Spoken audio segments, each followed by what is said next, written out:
Hello, so I am the city tour guy and I am here at the Doubletree by Hilton in Manchester Piccadilly. I'm here for one night. I paid £228 for the room, and I've booked a king duplex room which is on 2 levels. That'll be really interesting to see how that looks. Let's go inside and let's have a look at the hotel. Okay, here we go in Manchester, let's go.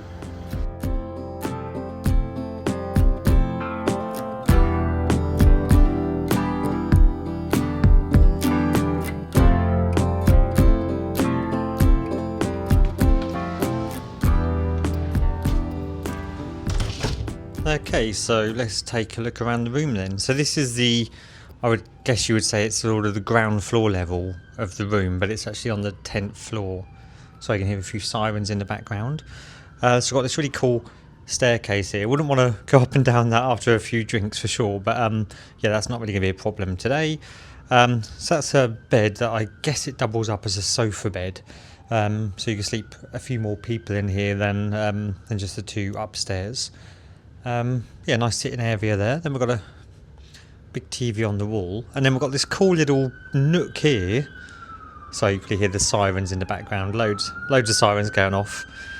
Yeah, it's Manchester City Centre, so sort of expected. Yeah, this is quite a cool little nook. Let's see if I can find a way around here.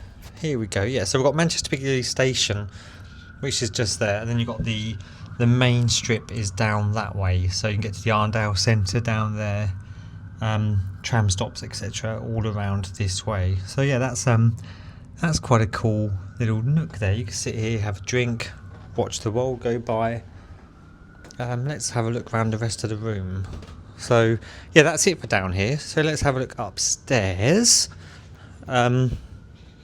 See what's happening. So I'm going to try not to fall over while I'm holding the camera.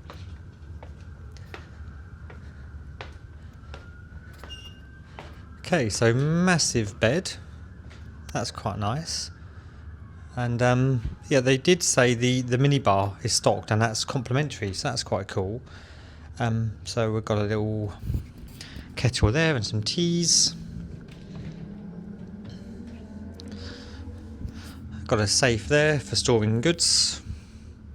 Some cups, an espresso machine, and some glasses there. Got some wine glasses, some nice crystal looking tumblers, which are quite cool as well.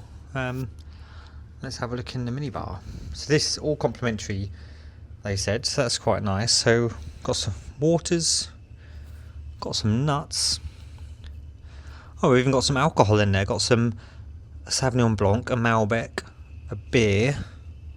What's that? Sicilian lemon tonic water. Oh, gin and tonic. Manchester gin tonic. That's quite cool. Got some Kit Kats and some crisps, some soft drinks as well. So wow, that's really cool. Well stocked minibar, all free. So that's a really nice touch.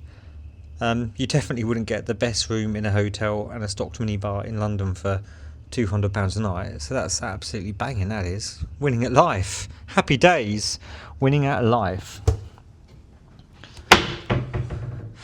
Alright, that just looks like some sort of fire exit, so we won't be pushing that. Okay, we've got a suitcase stand, we've got robes. Seems to be 3 of everything in this hotel room, so I guess it's in case the suite gets made up. Got an ironing board, and we've got a hairdryer. Laundry prices as well.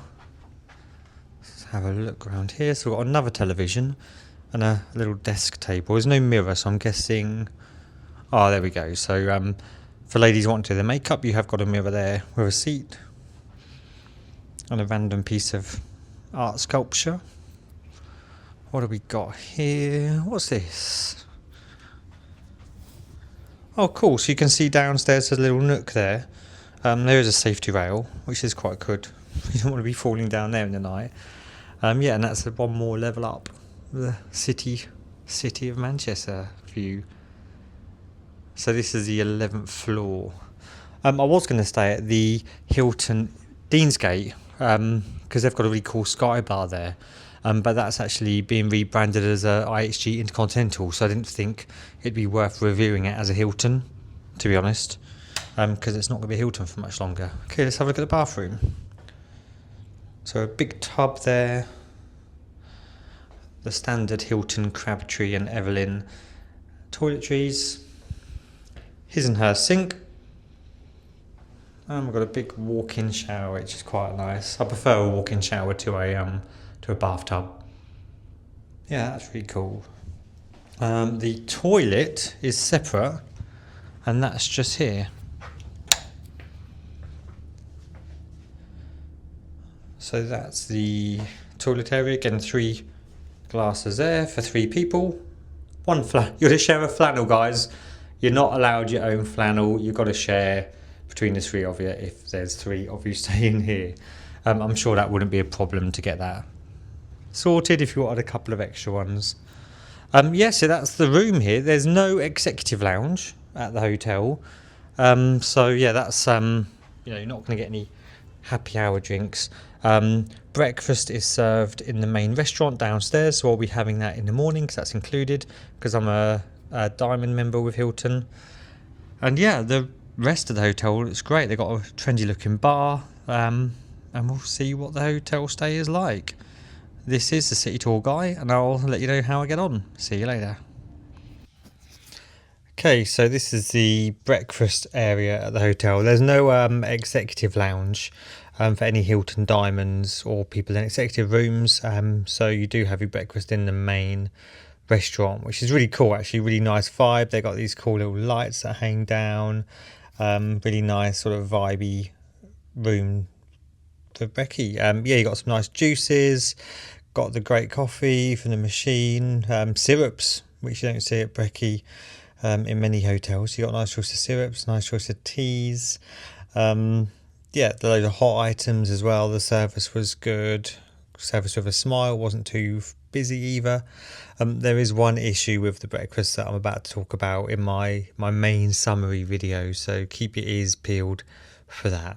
But apart from that, you can't knock it. The breakfast was great.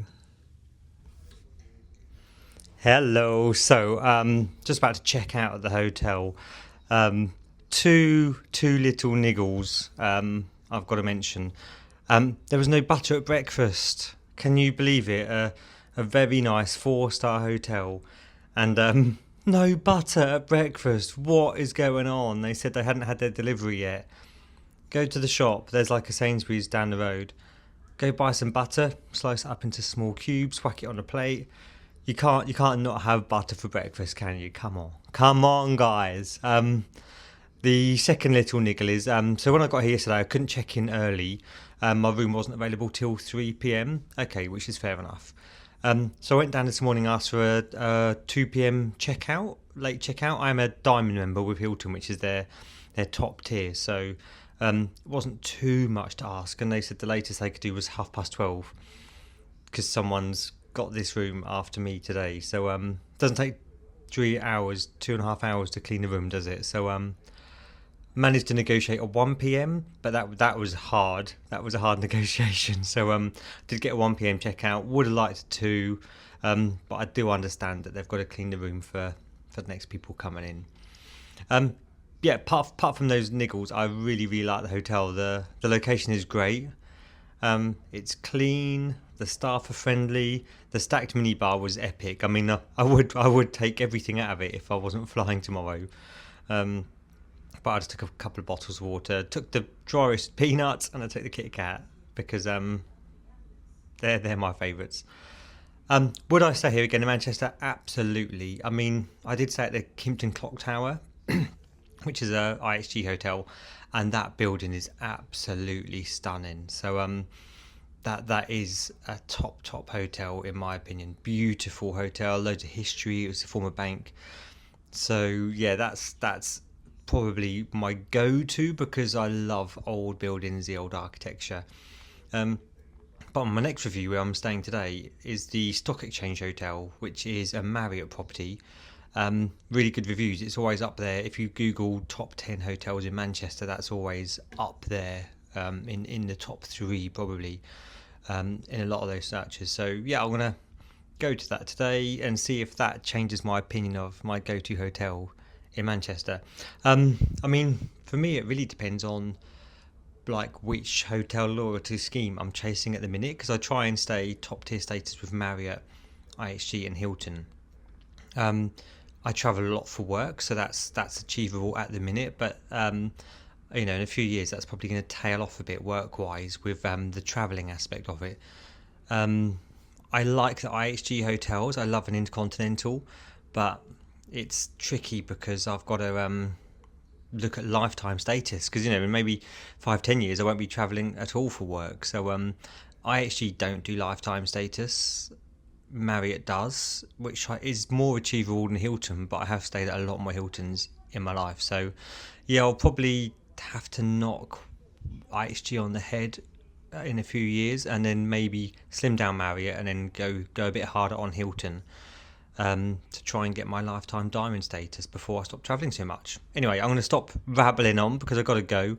But yeah, back to this hotel. Would I stay here again? 100%. It's a good location, really close to Piccadilly Station, which is the train station that goes down to London and Birmingham, etc., or up north to Scotland. Yeah, I would stay here again for sure. Great hotel, apart from the butter and the late checkout. Anyway, see you later, guys.